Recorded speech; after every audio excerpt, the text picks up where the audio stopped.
কি জল লেগেছে।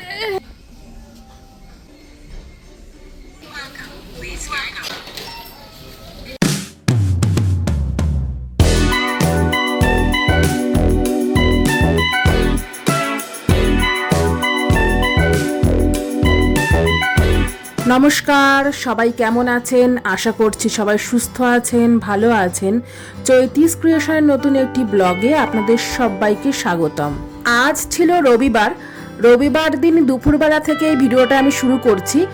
আজকে ছিল সরস্বতী পুজো। দেশে থাকলে এই দিনটাতে বাইরে ঘুরতে বেরোই, ঠাকুর দেখতে বেরোই, কিন্তু এখানে তো সেটার উপায় নেই। তাই যেখানে যেমন পরিস্থিতি সেইভাবে নিজেকে মানিয়ে নিতে হবে। তো সেই জন্য বাড়ির কিছু টুকটাক জিনিস আনারও ছিল, তাই আজকে রবিবার ছিল তাই বেরিয়ে পড়লাম। আজকে কন্টিনিউয়াস স্নোফল হয়েই যাচ্ছে, একটুও বিরাম নেই। তাই রাস্তাগুলো দেখুন, পরিষ্কার করার টাইমও পাইনি। অন্যদিন তো দেখেইছেন আমার ব্লগে যে রাস্তাগুলো স্নোফল হলেও পরিষ্কার থাকে, কিন্তু আজকে যেহেতু অনবরত স্নোফল হয়েই যাচ্ছে, সেই জন্য এই বরফের ওপর দিয়ে আমাদের আজকে হেঁটে যেতে হচ্ছে। আমাদের এই হাঁটার রাস্তাটাতেই বেশি বরফ জমে আছে, মেইন রাস্তাটাতে কিন্তু বরফ জমে নেই। দেখুন, আসলে ওই গাড়িগুলো যে যাচ্ছে ওর চাকাতেই চলতে চলতে বরফগুলো অর্ধেক সরে যাচ্ছে, সেই জন্য মেইন রাস্তাটাতে অত অসুবিধা হচ্ছে না, কিন্তু এই হাঁটার রাস্তাটাতে হাঁটতে খুবই প্রবলেম হচ্ছে। আজকে রাস্তার এই পরিস্থিতি দেখেই আমি আগেই বরকে বলছিলাম যে আমি মনে হয় আজকে পড়ে যাবই যাব। আর এই কথাটা বলার কিছুক্ষণ পরেই ঠিক তাই হলো। হঠাৎ করেই আজকে পা পিছলে বরফের মধ্যে পড়ে গেছি রাস্তার মধ্যে। আর আমার হাতে তো ফোনের ভিডিও রেকর্ডিংটা অনই ছিল, তাই ওই মুহূর্তটা ক্যাপচার হয়েছে। দেখুন একবার ভিডিওটা, দেখলে যে কারোরই হাসি পাবে। কি জল লেগেছে, আমি জানতাম আজ পাটাকে ফেলো নিচে, হাসছে।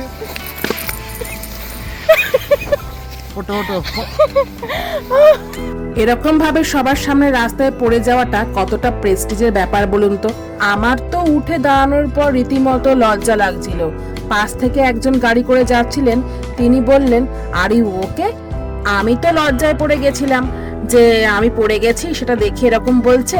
আবার আমার নিজেরই হাসি পাচ্ছে যে এইভাবে পড়ে গেলাম।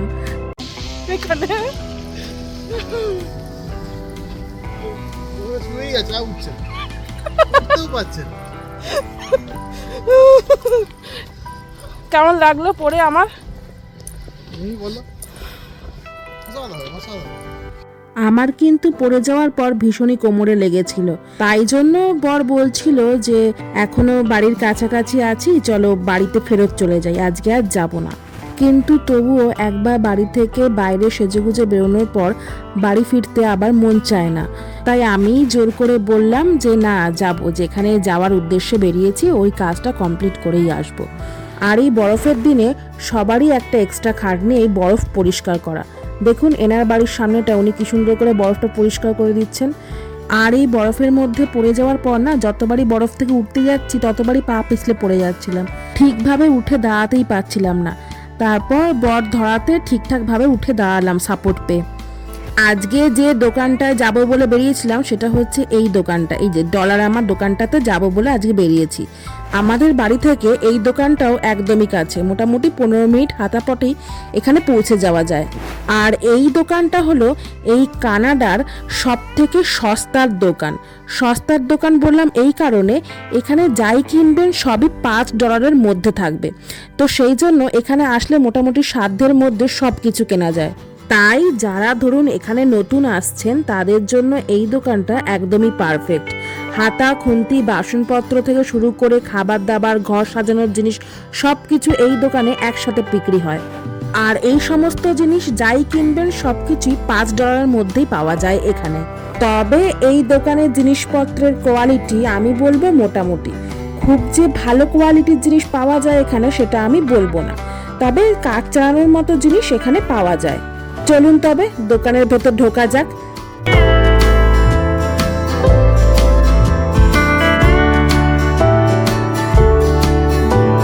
দোকানের ভেতর ঢোকার পরেই প্রথমে ভাবলাম যে একটা কার্ট নিই জিনিসপত্র যা কিনবো সেগুলো নেওয়ার জন্য। তারপরে ভাবলাম বেশি জিনিস তো আজকে কিনবো না, তাই আমাদের যে কার্টটা আছে ওর মধ্যে সব ঢুকে যাবে। আর এই দোকানের কার্টগুলো এতটাই বড় হয় যে ওটাকে নিয়ে চলতে ফিরতে খুবই অসুবিধা হয়। প্রায় দোকানের ভেতর কারোর সঙ্গে না কারোর সঙ্গে ধাক্কাধাক্কি লেগে যায়। তাই জন্য কাঠ ছাড়া যত ঘোরা যায় ততই ভালো। জিনিসপত্রগুলো একটু ঘেটে ঘুটে দেখা যায়, না হলে ওই কাঠ ঠেলতে ঠেলতে টাইম চলে যায়। আর এদিকটাতে দেখুন, ঘর সাজানোর জন্য কত সুন্দর সুন্দর ডেকোরেশনের জিনিস বিক্রি হচ্ছিল। এইগুলো সামনাসামনি দেখলে আপনার একটা না একটা কিনতে ইচ্ছা করবেই করবে, এত সুন্দর দেখতে। আর এইগুলো মোটামুটি দাম এই $5 মতোই ছিল, কোনোটা তবে আবার $4-এরও ছিল। কত সুন্দর সুন্দর ইউনিক কালেকশন দেখুন, পাখি, শিয়াল, প্রজাপতি, এরকম নানা ধরনের কালেকশন ছিল। দেখতে ভারী ভালো লাগছিল, এখানে দাঁড়িয়েই ছিলাম আমি কিছুক্ষণ।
এদিকটাতে আবার টুপিও বিক্রি হচ্ছিল।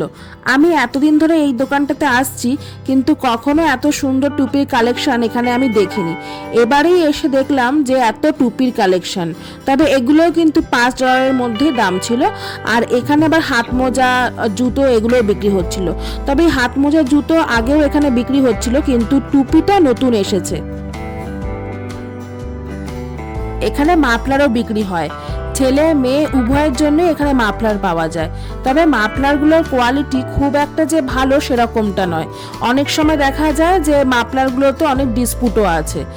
তবে কিছুদিনের জন্য কাজ চালানোর মতো জিনিস এখান থেকে কেনার জন্য পারফেক্ট। আমি এই মাফলারটা দেখছিলাম, মাফলার নয়, ওই নাক মুখ ঢেকে রাখে যেরকম টাইপের হয় না, তো ওই টাইপের জিনিস দেখছিলাম।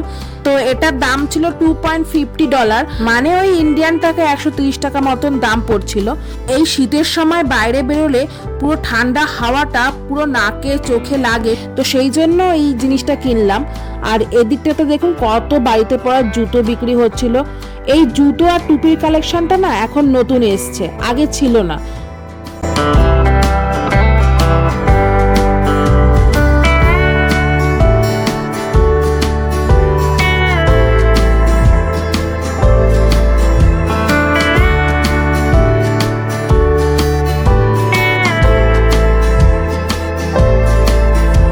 এখানটাতেও কত সুন্দর সুন্দর ঘর সাজানোর জিনিস বিক্রি হচ্ছে দেখুন। টেবিলের ওপর এগুলোকে সাজিয়ে রাখলে দেখতে কিন্তু ভারী ভালো লাগে। আর এই খরগোশটাকে দেখে মনে হচ্ছে না কি কিউট। ঘর সাজানোর জিনিসের জন্যই মূলত এই দোকানটা ফেমাস। আর এখানে এই সবের পাশাপাশি খাবার জিনিসও বিক্রি হয়, যেমন এখানে জুস বিক্রি হচ্ছিল ফলের, তারপর পেপসি, মাজা, স্প্রাইট সবই এখানে বিক্রি হয়। আসলে এই দোকানটা কিরকম বলুন তো, সেই মেলায় অনেক সময় আসে না হরেক মাল 10 টাকা, ঠিক সেরকম টাইপের। এখানে যাই নেবেন সবকিছুই $5 মধ্যে, সেই হরেক মাল যেন $5। আর এই ম্যাঙ্গো জুসটা না খেতে খুব সুন্দর। আগেরবারও আমি একটা নিয়ে গেছিলাম, তখন শেষ হয়ে গেছিল খুব তাড়াতাড়ি, তাই এবারেও একটা এসে নিয়ে যাচ্ছি। আর এই একটা বোতলের দাম পড়ছে $1.50, মানে যেটা ইন্ডিয়ান টাকায় কনভার্ট করলে গিয়ে দাঁড়ায় 90 টাকার মতো। তারপর এখানে বিভিন্ন রকম চিপস, কুকিজ এগুলোও পাওয়া যায়। তবে এখানে যাই কিনতে হবে সবকিছু ডেট দেখেই কিনতে হবে, না হলে কিন্তু অনেক সময় ডেট ওভারেরও মাল এখানে বিক্রি হয়। তাই সবকিছুই কেনার আগে ডেট দেখে ভালো করে তারপরে কিনতে হয়।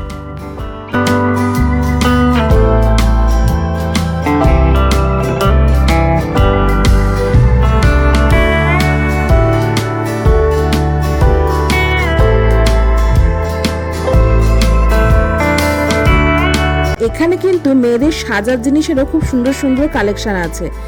চুলের ফিতে, তারপর গার্ডার, ক্লিপ, লিপস্টিক, নেল পালিশ এইসবও পাওয়া যায়। তবে এগুলো কিন্তু খুব একটা ভালো ব্র্যান্ডেড জিনিস নয়, আর লোকাল মার্কেটে যেমন বিক্রি হয় ঠিক সেরকম পাওয়া যায় এখানে। তারপরে হঠাৎ করে পায়ের কাছে এই জিনিসটাকে দেখে আমি একটু ভয়ই পেয়ে গেছিলাম। এত সুন্দর নিখুঁতভাবে এগুলো বানিয়েছে, দেখে যেন মনে হচ্ছিল পুরো সত্যিকারের সবকিছু। ব্যাস, এবার আমাদের কেনাকাটি কমপ্লিট হয়ে গেছে। এবার বিলিং সেকশনে এসেছি বিল করব বলে। এখন লাইন পড়েছে, তাই জন্য ওয়েট করছি লাইনে দাঁড়িয়ে। আর এখানে দুই ভাবেই বিল করা যায়, একটা হচ্ছে দোকানের কর্মচারীরাই বিল করে, আর আরেকটা পদ্ধতি হলো যে প্রোডাক্টগুলো আমি কিনেছি সেই প্রোডাক্টগুলোর বারকোডটাকে স্ক্যান করে নিজেরাই বিল করা। তো আজকে আমরা সেকেন্ড পদ্ধতিটাই বিল করব। আমার বর এখন প্রোডাক্টগুলোকে এখানে স্ক্যান করবে, বারকোডটাকে এখানে স্ক্যান করলেই ওই কম্পিউটারে সব উঠে যাচ্ছে। এটাই খুব ইজি পদ্ধতি, জানেন তো। খুব লাইন পড়লে এইভাবে করে নিলে খুব চটজলদি তাড়াতাড়ি হয়ে যায়। আর পাশেই সবুজ রঙের ডলারামার ব্যাগ পাওয়া যাচ্ছে, যদি কারোর ব্যাগ লাগে তো এখান থেকে নিয়ে সে চলে যাবে, তবে এর জন্য কিন্তু পে করতে হয় আলাদা। ব্যাস, আমাদের সব প্রোডাক্টগুলো স্ক্যান করা হয়ে গেছে, এবারে টাকাটা পে করলেই হয়ে যাবে। আর এই সন্ধেবেলায় যখন বাড়ি ফিরছিলাম, এই বরফের চাদরে মোড়া রাতের শহরটাকে দেখে কি সুন্দর লাগছে, তাই না? দিনের আলোতে এই পরিবেশটা একরকম লাগে, কিন্তু রাতের বেলার এই পরিবেশটাকে যেন আরো বেশি ভালো লাগছে। পুরো শান্ত নিরিবিলি পরিবেশ, যেন মনে হচ্ছে এক টুকরো স্বর্গ নিচে নেমে এসছে। তাহলে আজকের মতো ভিডিওটা এখানেই শেষ করছি। আবার নতুন ভিডিও নিয়ে নেক্সট ব্লগে হাজির করব। সবাই ভালো থাকবেন, সুস্থ থাকবেন, টাটা।